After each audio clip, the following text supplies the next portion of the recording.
with love. Tarawih, yeah. Reading Quran together. Beramadan. Assalamualaikum warahmatullahi wabarakatuh. Alhamdulillahirabbil alamin. Wassalatu wassalamu ala asrafil anbiya'i wal mursalin Sayyidina Muhammadin wa ala alihi wa sahbihi ajmain. Amma ba'du. Pertama-tama dan yang paling utama, marilah kita panjatkan puja dan puji syukur atas kehadirat Allah Subhanahu wa taala yang sudah memberikan kita nikmat kesehatan serta nikmat kekuatan sehingga kita bisa belajar dan mengikuti kegiatan selaras pada kesempatan kali ini.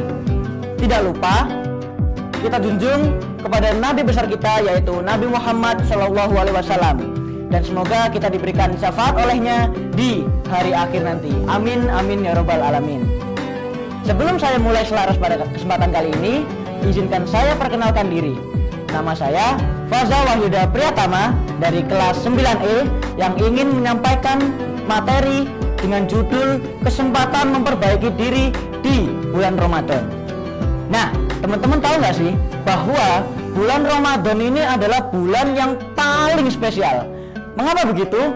Karena di bulan Ramadan ini kita beribadah itu diberikan pahalanya itu berkali-kali lipat, 1000, 1100, ya banyak banget pahala yang kita dapat jika beribadah di bulan suci Ramadan.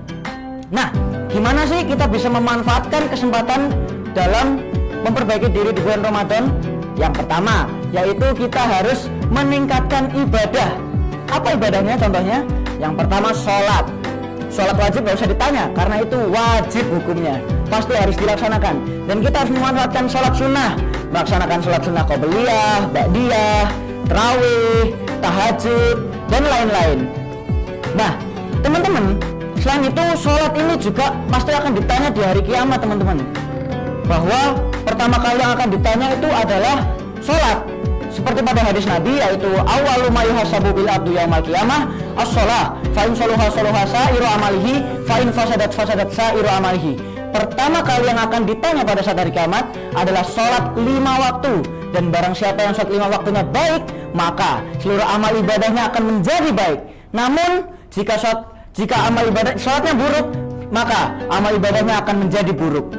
Nah, selain itu kita meningkatkan ibadah yang lain, yaitu kita meningkatkan zikir kepada Allah, astagfirullahaladzim, subhanallah. Dan kemudian kita bersedekah kepada orang-orang yang membutuhkan, fakir miskin dan lain-lain. Dan kita juga harus melaksanakan ikhtisaq atau berdiam diri di masjid. Mengapain? Kita berzikir, membaca Al-Quran, dan melaksanakan sholat sunnah yang lain. Dengan apa? Dengan tujuan kita mencapai malam Lailatul Qadar. Kan kita tidak tahu kapan malam Lailatul Qadar terjadi, hanya Allah yang tahu. Wong liya ngerti apa. Nah, selanjutnya kita harus menghindari kebiasaan buruk. Contohnya apa? Yang pertama, ghibah. Ghibah ini sangat dilarang di hari biasa, apalagi kita lakukan di hari seperti bulan-bulan Ramadan. Ini sangat tidak boleh, malahan bisa mengurangi pahala kita. Yang kedua, kita harus menghindari kalimat yang berbohong atau kalimat yang kurang enak atau kalimat kasar, kata-kata kasar. Seperti pada hadis Nabi yang bersabda, Nabi Muhammad SAW bersabda, "Man kana yu'minu billahi wal yaumil akhir falyaqul khairan aw liyasmut." Barang siapa yang mencintai Allah dan hari akhir, maka hendaklah ia berkata yang baik atau diam saja. Dari hadis ini sudah jelas bahwa kita harus menghindari kalimat-kalimat yang buruk, dan kita juga harus menghindari kalimat-kalimat yang berunsur bohong. Dan selanjutnya, kita harus mengambil kesempatan dengan berbuat baik. Apa saja sih contohnya? Yang pertama, kita membantu teman-teman kita yang kesusahan, seperti mengerjakan tugas, hafalan, dan lain-lain. Dan kita juga harus saling memaafkan. Kita tidak boleh menyimpan rasa dendam. Kita harus ikhlas dan rela, dan juga harus saling meminta maaf. Kemudian kita juga harus saling menghargai. Kita harus menghindari yang namanya ejekan-ejekan, dan kita harus menghargai dengan cara apa? Dengan cara kita menghormati. Maksudnya apa sih Bang menghormati? Kita tidak boleh mengejek budaya-budaya orang atau agama yang lain. Nah, selanjutnya kita akan masuk kesimpulan. Jadi kesimpulannya apa sih dengan kita memperbaiki diri di bulan Ramadan? Nah, kita di bulan suci Ramadan itu bukan berarti puasa itu hanya menahan diri untuk menahan lapar.